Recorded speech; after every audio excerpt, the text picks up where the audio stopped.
let's kick this off as I introduce Chris Sullins, CEO of Central Reach.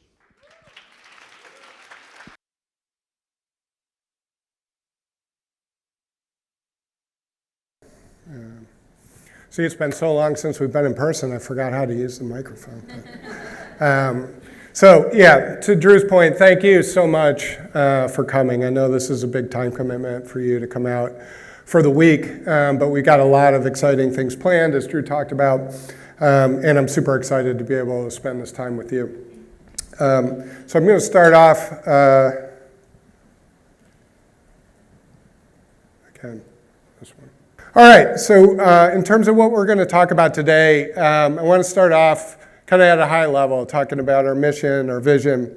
I think it's important because really that provides the context for all the decisions we make. It's the context for who we hire, it's the context for the decisions we make kind of in the moment, but it's also the context for how we think about the business over the long term and where we're going with the business. And so I think it's good framing for everybody to kind of see how we think about things from that standpoint, because it does color all of that. After that, we're going to double click kind of on 2022, and I would theme that as a year of investment, and we'll talk about that. And then I'm going to turn it over to Clark and talk about some data that we pulled across the base that I think will be pretty insightful in terms of trends, benchmarks, that we're seeing kind of across the industry. And the context for that is I get questions from providers, folks like you, your investors, other folks in the industry, and everybody kind of wants to know, like, we're seeing certain trends, certain themes in our business. Is everybody else kind of seeing the same things? And so we thought, pulling the data on an aggregate basis will allow you to kind of see, how the things that I'm seeing in my business, how does that benchmark against things that others are seeing, or at least more broadly within the customer base. So Clark's going to talk us through that. And then we'll go to a high level 2023 kind of roadmap and priorities. So Cheryl and team are going to go into much more depth with the roadmap and where we're going in 2023, but this will give kind of some high level themes for you. So we'll dive in. So when it comes to our mission, obviously you have to have some context for that. The context, for ours is really rooted in all the dynamics that we see kind of in the market, things that you guys live and breathe every single day.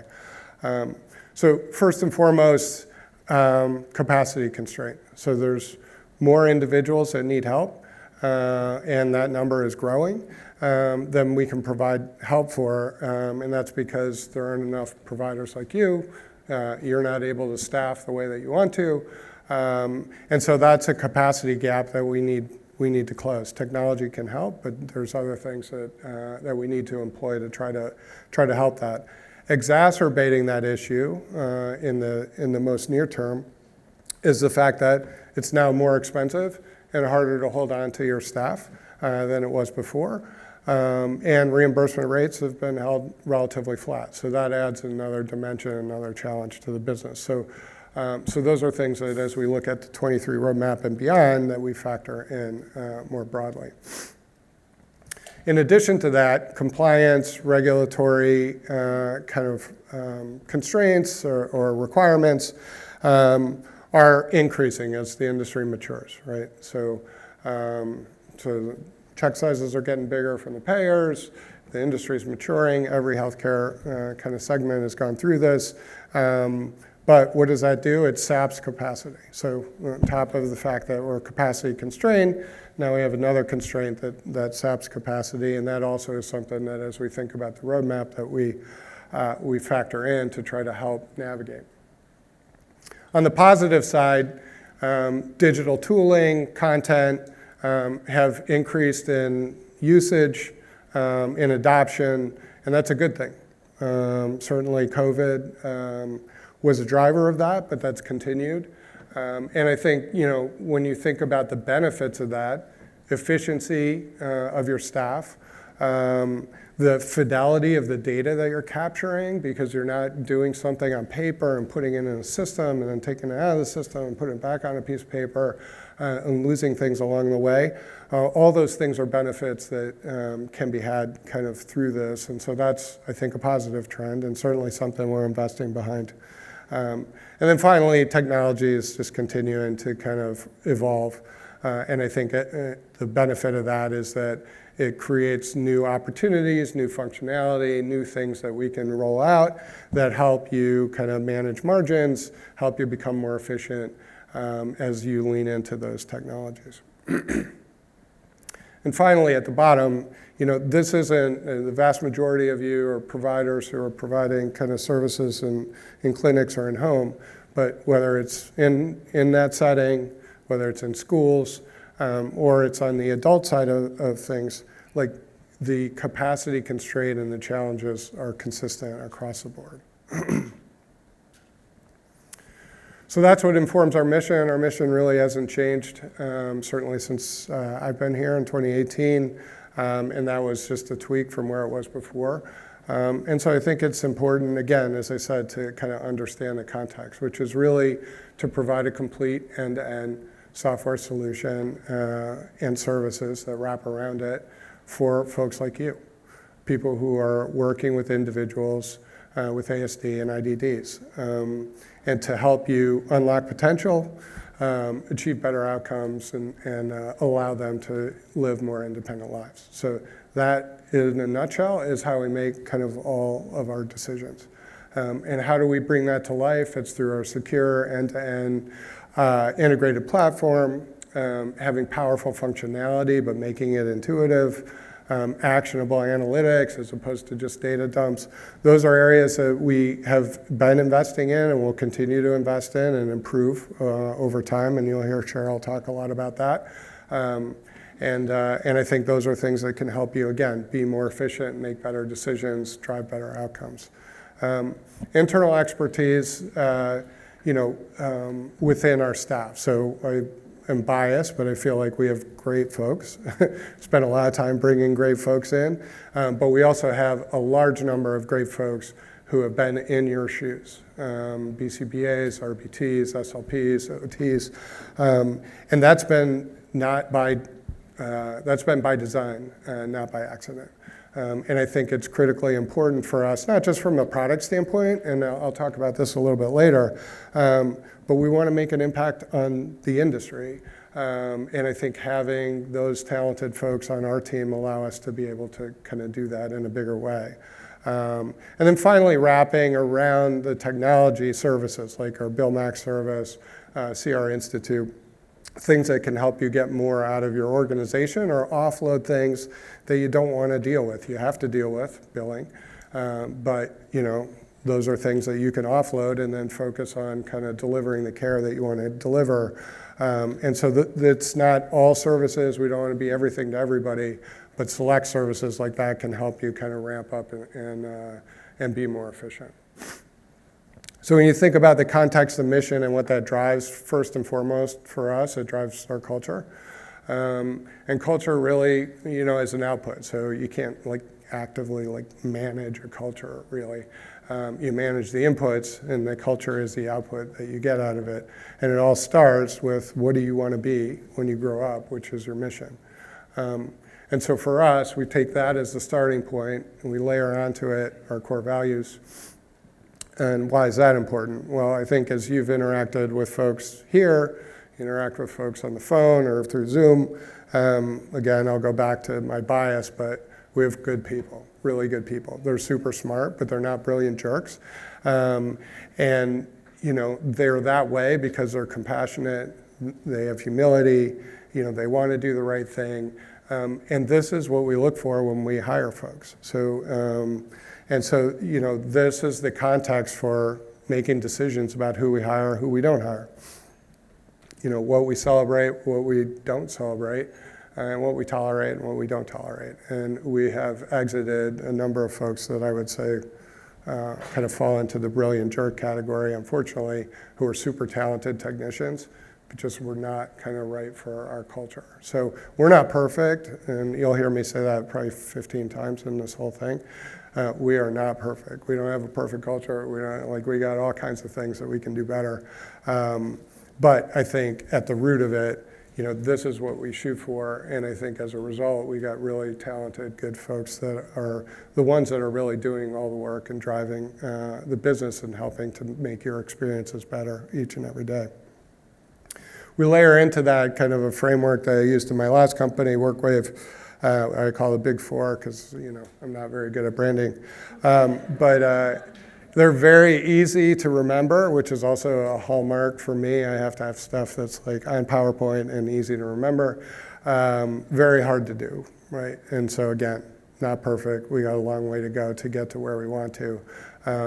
But as we think about kind of what we need to do, our North Star as a business, it's really around getting the right people in, keeping them, and helping them develop. It's about continuing to evolve the product and try to do it as fast as we can. It's about turning customers and employees into raving fans, which again, we got work to do. And it's continuously kind of working to invest in the infrastructure and the systems so that we can continue to scale and actually get better as we grow, as opposed to get worse as we grow. And so this is something that we review at the board level all the way through the company to try to maintain alignment. And so when you put those three things together, that's what allows you to kind of get the output. So again, not perfect, but our mission really is the thing that kind of helps us kind of know what we need to do and make sure that we stay true to what it is that we want to be. And as a result, I think you get to work with some really talented people because of it. The other thing our mission drives is choices and investments that we make around who we want to be when we grow up. And so, when I joined, we had Central Reach. We were the leading EMR for ABA providers. We are still the leading EMR for ABA providers. We're not moving away from doing any of that because it's squarely in our mission. But we've evolved, right? So we now have a BehaviorSoft platform that's really geared and tuned to the small business, because it's really hard for a platform like Central Reach to support the largest of the large organizations who have very kind of complex needs, but be easy enough to use and comprehensive for the smallest businesses. And so we made that acquisition. It's been wonderful. And we've been kind of growing that. And again, it's collectively, when you think about the mission, it's around serving all segments. And so we made a commitment to kind of do that and try to do it in a way that would be valuable for each and every one of our customers. We layered on to kind of the core EMR, the capability to handle multi-D and EI. Again, more work to do. It's on the roadmap. It's things that we have kind of that we'll continue to invest in over time. But why do we do that? 30% of our clients are providing other services besides ABA, OT, speech, and other services, and that number is growing over time. On the education side, we have a number of customers already that are using our platform in the education space. And it's well suited for some, especially the largest enterprises. So we have Hawaii Department of Education here. It's like as a system of record for a sophisticated implementation, it's phenomenal for that. But for smaller districts and others, there are opportunities for us to kind of have a purpose-built platform for that. So we made an acquisition of Lifted earlier this year. We pair that with the assessment acquisition that we made, the CR Elements acquisition that we've done, and several of our other acquisitions to really create a differentiated platform for education. Why do we do that? Because our mission is to help provide technology in all settings, and one of those settings is a pre-K through 12. So on the adult kind of side of things, this is an area that is growing. It's an area that's significantly undertooled. And as a result, it's an area that really is almost like a travesty when you think about the employment rate of individuals who have ASD and their ability to kind of participate in the workforce. Like, it's just terrible. And so we made an acquisition of Avail to really provide a platform to allow job coaches and others who are working with young adults in the school setting, transitioning to learn how to get a job and interview and then be successful once they get that job. It requires different tools. It requires a different workflow. It requires different things than what was out there. And so that was the investment that we made. Again, along the same lines of our mission or staying true to it. And then finally, parent training. It's been on our list for a while. And we've had a number of priorities, and now I think we're at the point where, with some of the work that we're doing on the curriculum side and other things, partnerships that we have, that we can provide tools to allow you to provide better services from a parent training, allow you to maximize authorization usage, which is very underutilized, and allow you to engage the parents in a better way so that they can be better partners to help the kids get better outcomes.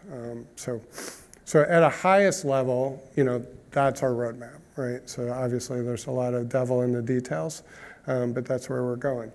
And to build that, or build toward that, we've made a number of acquisitions. So, when you think about, again, going back to the mission, we have competitors that, are broad-based behavioral health. That's how they want to grow, right? We have other competitors that do things in the corporate benefits market, and that's how they want to grow. That's like totally fine. It's part of their mission. But our mission is really focused on you. It's to provide technology to you to be able to serve individuals in each of these different settings, and to do it in a very kind of powerful and effective way. And so as we think about the acquisitions, it's not about buying kind of customers or aggregating things all together to try to get scale. It's all things where we see entrepreneurs who have a passion for doing something that we want as part of our platform, to bring their products in-house, bring them in-house, and I'm going to talk about this a little bit later, and take advantage of their knowledge, their expertise to be able to kind of have 1 + 1 equal more than 2. So I'm focusing on the kind of CR Enterprise, the therapy provider platform. Here we have one as well for education. And I'm not going to go through, there's a lot on here, but if you peel back the onion one layer from what I showed previously, now there's a whole set of functionality that comes into play. And this is really kind of how we think about, again, the roadmap at the highest level. Now, again, you peel this back, and that's what Cheryl and team will be talking about, is what are we going to do specifically kind of within these and within each of these different areas? What are the features and functionality that we're going to be kind of highlighting or prioritizing. And Clark's going to talk about this a little bit more, but when you think about things like cash flow margin, the work that we're doing with Schedule AI, Bill Max, the RCM work that we're doing, the parent training, all are designed to help you kind of manage some of the challenges from a margin and a cash flow perspective. On an outcomes basis, the acquisitions of AFLS, Avail, the curriculum that we're doing. Also, you'll see a lot of work on that over this quarter and into 2023 to really integrate that in a more kind of powerful way so that you can take advantage of that. And I'm going to talk about it a little bit more in a bit. But and then there's obviously a whole number of things that we're going to be doing with platform stability and architecture and all those kind of things.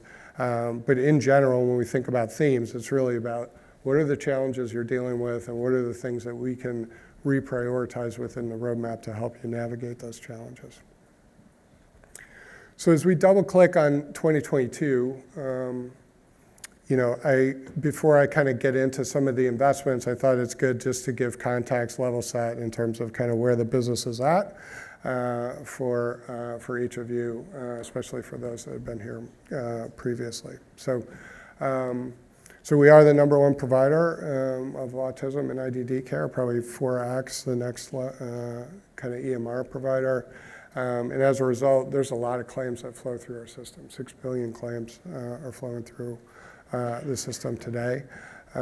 40% of the learners who are receiving services, so I talked about all the learners that aren't receiving services, but for the ones that are, 40% of those are receiving services by somebody that's using Central Reach as their platform. We have 3,000 customers today, which is up from about 500 in 2018, almost 140,000 active users. And in terms of the dimension of the customer base, it does kind of run the gamut. So 2,300 organizations with less than 50 employees, 100 with more than 250 employees, and over 20 that have more than 1,000. So the vast majority of the larger providers in the space are using Central Reach as their platform.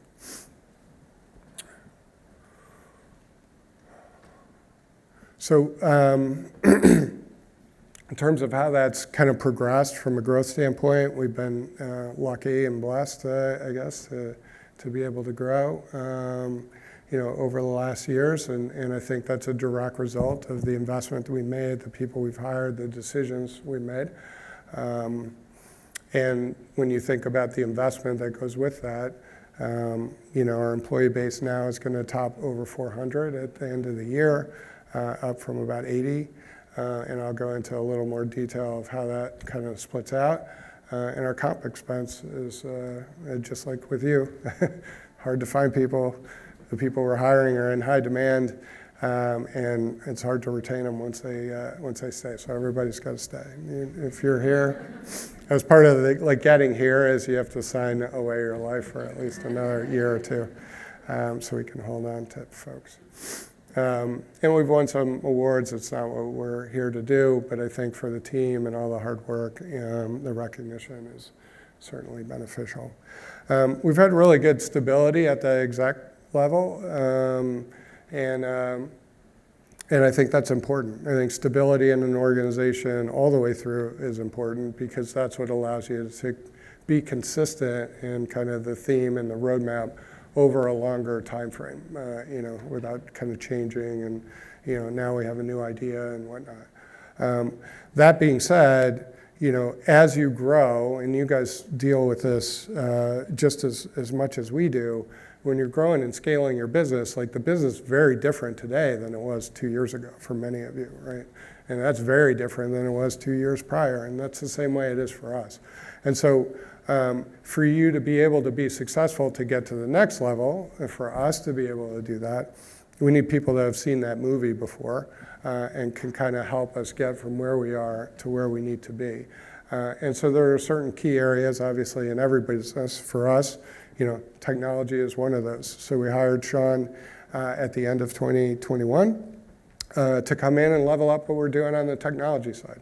We needed to up our game. We needed to improve the way that we were doing things. We needed somebody that knew how to reprioritize, re-architect, reorganize, and do it in the context of not losing track of what it was that we were doing previously. And so Sean's come in and done an amazing job. There's more to do, a lot more to do, but when you look at where we are today versus where we were when he came in, markedly different.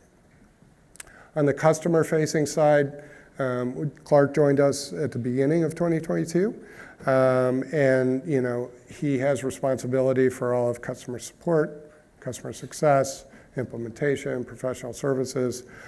Again, an area that we really needed to kind of up our game, and we needed to up our game now, and we needed to do that so that we are in a position to actually be able to continue doing that as we scale, right? It gets harder the bigger you get. So Clark, again, somebody who's seen the movie at our scale, at a higher scale, and has come in and has made a big impact. There's a lot more, again, to do, but we're on the right track. And Drew joined us at the end of Q1,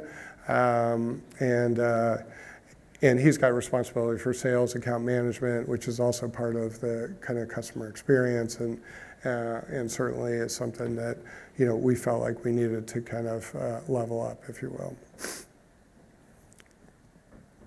The other thing I will say, I guess, before I go off that slide, I don't know if I can go back, it doesn't matter, is, when you look at the kind of profile of the team, more macro, it's a combination of people with technology, SaaS kind of backgrounds and understanding how to scale businesses that have nothing to do with healthcare, but are software businesses. It has people that are in other healthcare categories like Cheryl and Sean, Drew, who've seen the movie, again, in different categories, but as they think about the context for our community, can bring some of those learnings in. And then that's supplemented with all the subject matter experts that we have kind of on our team, across our team, who know the space inside and out. And I think that's important as well, as how you think about kind of crafting that team. So I talked about Sean and Cheryl. Many of you have spent and know really well. But what bringing Sean in allowed us to do is to really take Cheryl and get her focused on product, which is where she wanted to focus. And so now you've got two seasoned leaders, one very focused on product, one very focused on technology, who also worked together, by the way, before, and are great collaborators as a result at Evolent. And so that allows us to move a lot faster, make better decisions, and you'll see kind of the benefits of that as we go forward. We've made significant investments in this area. As I said, across the business, we made a lot. For context, we don't put the numbers on there because it's kind of not something we generally share, but it's $30 million or so in R&D that we spend in 2022. So again, for context, that's more than the revenue of our nearest competitor. So we got a long way to go. We got a lot of stuff that we need to do, but we're investing significantly, and we'll continue to do that to improve both the performance of the product as well as the functionality and what we bring to you. And we got a lot of people, so I'll just face us down there. 103 folks just in R&D. 20% increase in DevOps, DBAs, and QA. So it's a lot of jargon, but essentially think about all the people that care and feed the servers, the data, the back end of the system, the performance of the product is what DevOps and our DBAs are kind of focused on. And optimizing that. So not only do we increase it by 20%, about half of that team is new. So again, thinking about bringing in and leveling up across the organization, it wasn't just the 3 folks that I highlighted. It's within the teams, we've also brought in people who can really help us do things differently so that we have better results. Over 30 releases and hotfixes. And in terms of scale, today we're doing across the platform 200 million transactions a day, which is significantly more than it was at the beginning of this year, and that's a significant load on the system. But we've grown and increased the load while we've increased performance at load. And again, this is something that we'll continue to kind of invest in and you'll benefit from. And then finally, it wasn't just the software side of it, the data optimization, all those kind of things, but from a hardware standpoint, we've really optimized the infrastructure at AWS and really increased significantly. The IOPS is just essentially input and output. So when you click a button, data goes in. You click another button, data comes out. There's a lot of those things that are going on. And they put demand on the system, and that's essentially kind of the hardware can help, but software and optimization is important as well. On the customer experience side, I did talk about Clark. Alicia is here as well. Super talented, super awesome. Both Clark and Alicia work together at iCIMS, another company that has scaled, and like I said, seen the movie before. Alicia has responsibility for all of customer support, customer success, and she's done this, like I said, successfully before, and that's a critical kind of thing that we were looking for. Now here we've continued to invest, but the step change in terms of investment between last year and this year is significant. And again, we'll continue to kind of invest and grow to really make the customer experience much better than where it is today. And where it is today is much better than where it was. So 84 folks on the customer experience side. So going back to that headcount, vast majority of our headcount outside of Bill Max, which is separate, in the software side is in customer experience and in engineering. And that's where you want. 50% increase in support staff, which has driven down response times by 30% and driven down time to resolution by 22%. So if you ask Clark and Alicia, are we where we want to be? The answer would be, no, we're not where we want to be. We need to be better than where we are, but we're definitely moving in the right direction, and investments we're making are going to allow us to do that.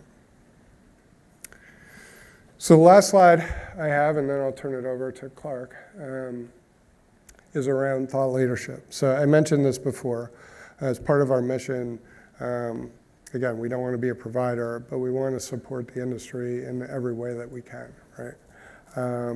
And so it starts with bringing in all those talented folks who know the space inside and out.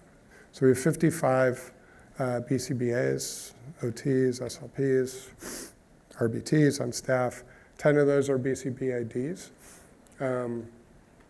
Super smart thought leaders, and we're lucky to kind of have them. And I wanted to highlight a few of the folks and what they're doing, because I think it's important for context. So I won't read all this stuff. Rick is here. You can talk to him. He'll go into it, and he'll tell you in way more detail all the great stuff that he's doing. But essentially, Rick's our director of research. He's just focused on how do we improve outcomes? How do we measure outcomes? How do we get better at measuring outcomes? How do we improve or help folks improve outcomes? And how do we bring that into the technology to help all of you benefit from it? He's also doing some cool things with robots. He's working with Avail to really prove that assisted technologies like Avail can materially reduce the amount of time it takes to master skills and materially improve the outcomes in addition to in-person services. So not in lieu of, but in addition to. And so he's doing some really cool stuff there as well, so I'd encourage you to talk to him. So I don't even need to introduce these guys. Dr. Partington and Dr. Mueller, I'd argue they're the leading kind of thinkers with respect to assessments. And they're working on some really cool stuff as well. So you're going to see a lot on the assessment side from us over the next 12 to 18 months, starting with unifying kind of the platform so that you can access the digital version of ABLES and AFLS through one platform. Today they're kind of separate. But what Dr. Partington and Dr. Mueller are really focused on is the next generation of kind of assessment, and that really centers around consolidating, unifying the ABLES assessment, the AFLS assessment, so that we can kind of use them more in harmony, as opposed to say, use the ABLES until it doesn't work and then go to the AFLS. Like, there's opportunities for us to introduce these. It's a little hard to do with two separate platforms, and so they're working through that. They're also working through the SMART assessment. So essentially saying, like, how do we reduce the amount of time it takes to assess an individual, but still get all the benefits of the rigorous assessment that's being done today, and all the kind of history and the research and everything else that comes out of it. So that's a big initiative for us. So it's hard here because I could highlight like so many people, like the CR Institute's doing such great work. And so, but I do want to highlight Cass and Shannon and the work that they're doing because it's super important. and super innovative, I think, in a lot of ways. Really focused around kind of the neurodiversity-informed courses, so around assent, around client dignity, and all the feedback we get, like when they go and present, is just so positive about this is what we need, this is the kind of stuff that we need as an industry, and they're out kind of on the leading edge, both developing it and delivering it. And you'll see kind of more of that coming through our CR Institute. And then in addition to that, we have our tool Knowledge Builder, which helps universities kind of train the next generation of BCBAs. And what does that mean? It's essentially tooling to allow for better outcomes as they're kind of, and better pass rates for BCBAs kind of as they're coming through university. And then they've layered on like test prep, which is an awesome product, like awesome. And I think most of you have gone through it. I think a lot of the feedback is the test prep, like today, is terrible. And so, they took it upon themselves to say, we can do this better, and we can create something that's going to be a better experience and yield better outcomes. And they've just rolled it out. It's being used in universities. We have some providers that are starting to use it because a lot of you are also doing test prep, and it's just awesome. So again, I'm a little bit biased, but I like what they're doing. And then you've got Carrie and Lisa Marie, and again, I could go on, Joanne, who are doing just awesome work around curriculum and kind of what I'd consider the next generation of curriculum, and really kind of from a digital, format and perspective. So that's what Carrie's kind of focused on. Lisa Marie is like super passionate, and she was the founder of Avail, around assistive technology and the impact that can have in the workplace as well as with adults more broadly. And Joanne came to us through our Lifted acquisition, super smart, and she's a BCBA, did ABA therapy, speech therapist, and so she's really kind of thinking about in the education setting, like how can we make products that really make a bigger impact. So again, going back to the slide on the acquisition, everybody except for Cass and Shannon came to us through acquisition. So we were able to bring them in, kind of incorporate them, integrate their products, but now they're having a bigger impact on Central Reach, and as a result, they're having a bigger impact on you and a bigger impact on the industry, and I'm super proud of that. So with that, I'll turn it over to Clark.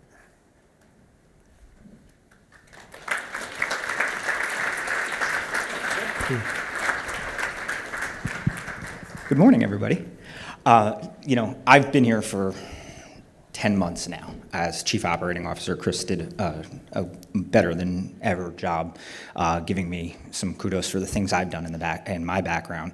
But one of the things I've always looked at is data to prove observations, right? So as you think about what's happening in your business, please take a look at all of this and think about how's my business doing in comparison to that, and just look at these as observations that we're making. I have the pleasure of looking at this data from a very raw view, right? 10 months in, looking at the data, reading it, and drawing back some observations and things like that. I think the first observation I'll make today, just for you guys for the future, is contrary to popular belief, the first 3 rows are not reserved for COVID distancing.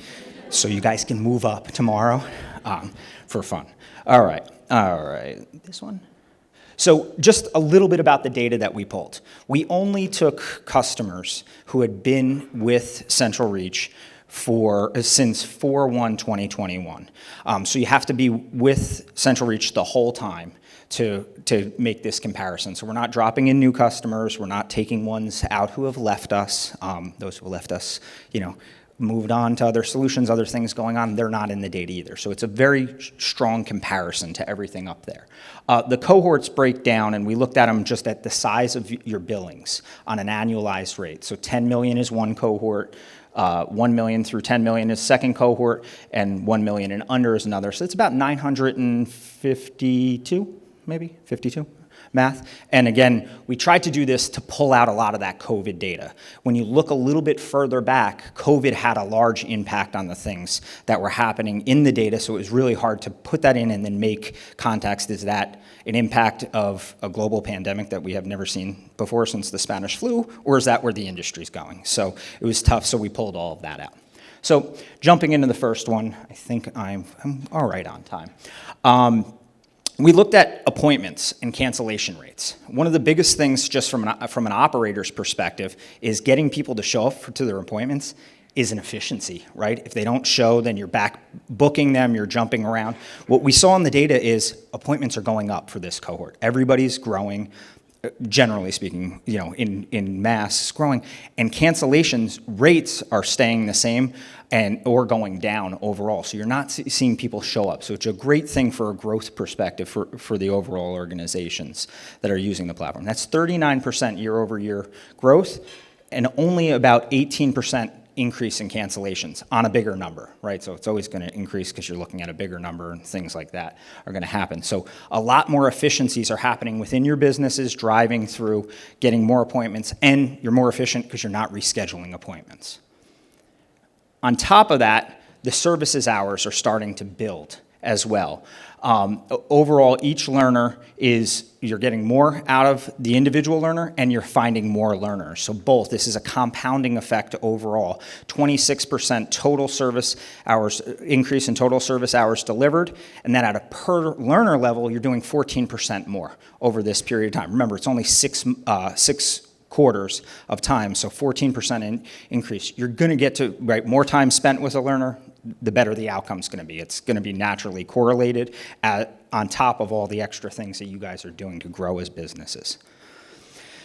So then when you look at the providers in the clinic, in-clinic is growing very fast. Not sure, we'll show a little bit more data as we break down the cohorts, but in-clinic service hours are going, and you're getting more in clinic. Obviously, there's no drive time, there's things, right? A lot of these things are naturally correlated and will make sense as you look at them, but the trend lines are what everyone should be looking at, right? The trend in up and to the right, and then a flat lower line at in-home. It's much harder. I'm not sure, some of the more recent data would tell us there's a macroeconomic condition going on for gas prices.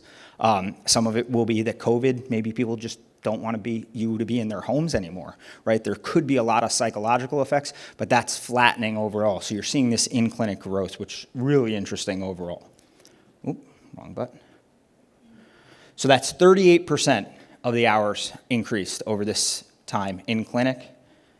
Remember, it's the same cohort, so I'm not adding anybody up. So these numbers are just going through the roof. 38% on a large number, right? Those transactions that Chris was talking about, going through the system, 38% of those big numbers are huge numbers of transactions, and only 13% in home. And then as you break that down, we've increased 15% more time with the person in the clinic to only 3% more time at the home, right? So talk about those outcomes, more time, better outcome, all of these things are going to drive together. So now, how's it breaking down in those segments that we talked about? So first and foremost, most of the segments are growing with the exception of the under 1 million. And I think some of the data will explain some of that on the lower end of things. Learners, 12% more in the 10 million plus learners, 14% more in the 1 million to 10 million cohort, and then 8%. So there's more learners in every group. Everybody's acquiring more kids, probably just because of everything that we said. There's a problem of there's more kids than there is ability to service them, so that growth rate's going to come through. But the billable charges really are starting to go. We're showing real big efficiencies in the 10 million plus, in the 12 million, but we're dropping in those billable charges in the under $1 million. So there's a lot of work that we have to do to help this base really rise and climb up. Overall, you're seeing 23% growth, 18% growth, and then a flat growth rate for all of these cohorts. So as we're looking at this, right, we're going to continue to bring back this data. How do you compare to the group? How do you compare to where you're going to be? A lot of the organizations here today are growing faster than wildfire. You're going to be moving up levels, and these are some numbers that really will help you operate the business along with your peers and beat your peers. So where's that in-center versus home? How's that looking? Well, I would assume, not being in the space, but there was a lot of in-home going on during the early stages of COVID, right? In-home was easier, the clinics were shut, there was mask mandates in place, a lot of things in place, a lot of in-home happened, maybe, but since then it's flat. It's flat overall, and look at that uptick, 38% uptick in billable charges in clinic. So your clinics are busy, right? You gotta look out into the clinics and say, how do we keep that velocity going, getting one in, creating those positive quality outcomes, but that's where all your business is coming from. 57% of all activity through the CR platform is done in a clinic. If I go back to the beginning, it was 42% was in clinic. There's schools in there, and there's an other category for those who know the system, so this is really just comparing the two big locations. So how does that break down now? And this is where I think some of those correlations and information is going to show. The 10 million clinics is growing. The 1 million to 10 million clinics are growing. We've flatlined on the in-clinic and the under. And for the first month, if you see right there, it's the first time homes dropped to that level. I don't know if that's gas prices. I don't know what that is, right? But we're going to keep looking at it.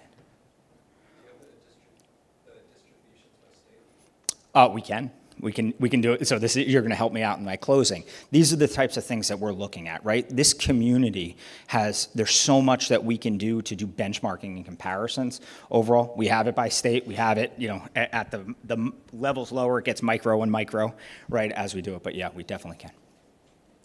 Did you already say this, but what percentage of your business has clinics? I don't know. I can get back to you and tell you who is only home versus who's only clinic. I didn't run that number, but we can. Sorry?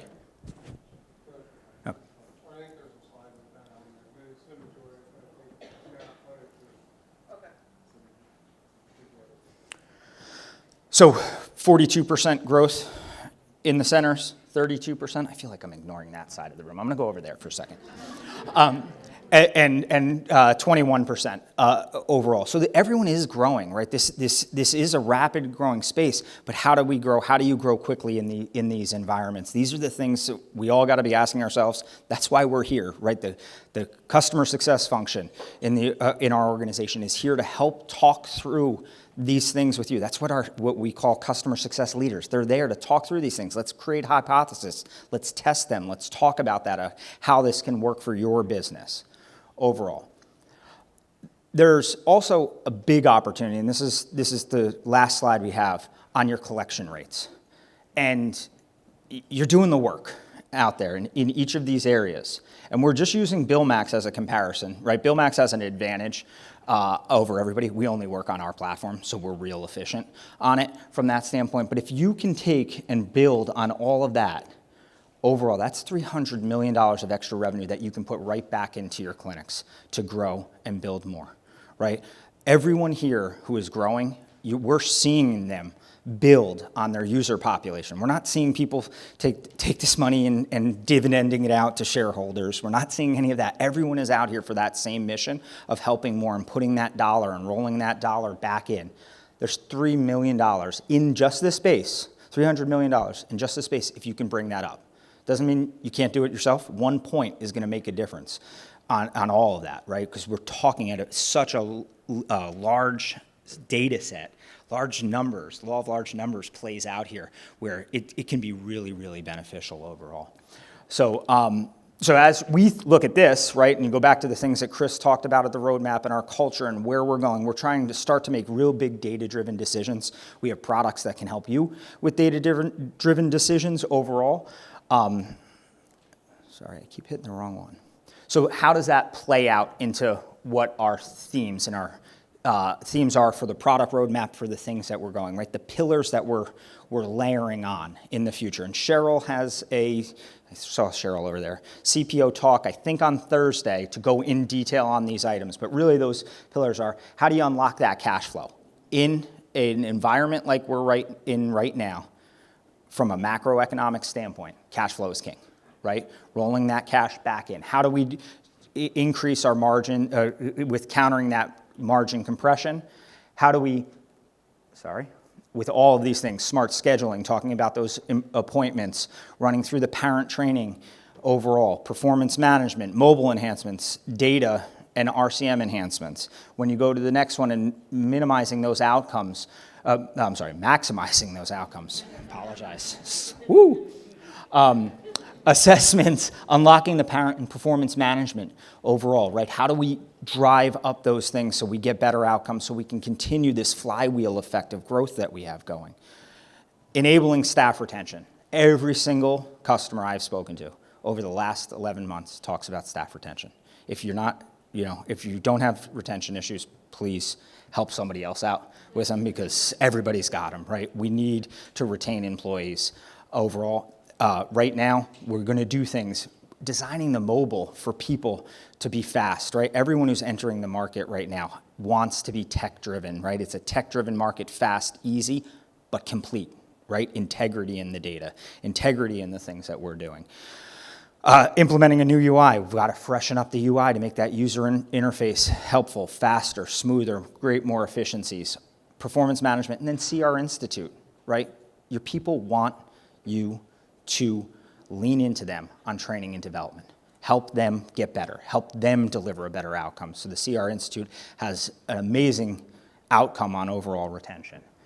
And then finally, delivering in that scale, right? We've got to deliver. Security is a huge issue in the market. People are getting hacked all the time. We have so much personal sensitive information in the system. We are constantly focused on security. If you haven't seen it, we've done a lot of security enhancements over the last, let's say, 6 months of pushing new updates in, whether that's multi-factor authentication, making sure people can't password share, things like that, which really just open up. We're going to do another thing on cross-site forgery. Probably doesn't make a ton of sense unless you're IT in the room, but these are things where we have to close those. And then how do you scale? How do you scale these businesses and drive them upwards with those infrastructure updates?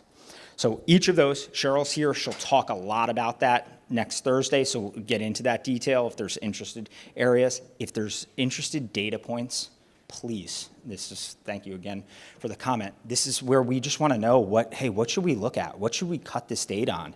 That's 952, but Chris showed you the numbers. We've got a lot of people using the system, right? So we just kind of time boxed it and people boxed it around that space. We can do a lot with this data to help you guys get better and better and better. So thank you for that.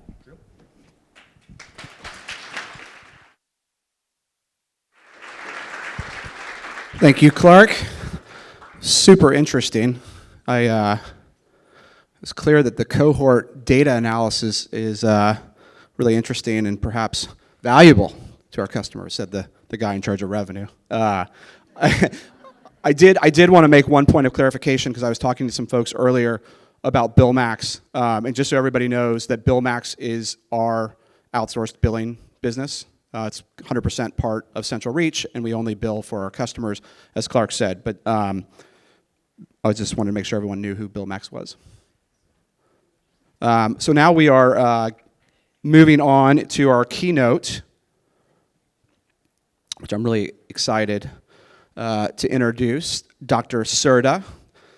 Dr. Serta is a Mesoamerican indigenous woman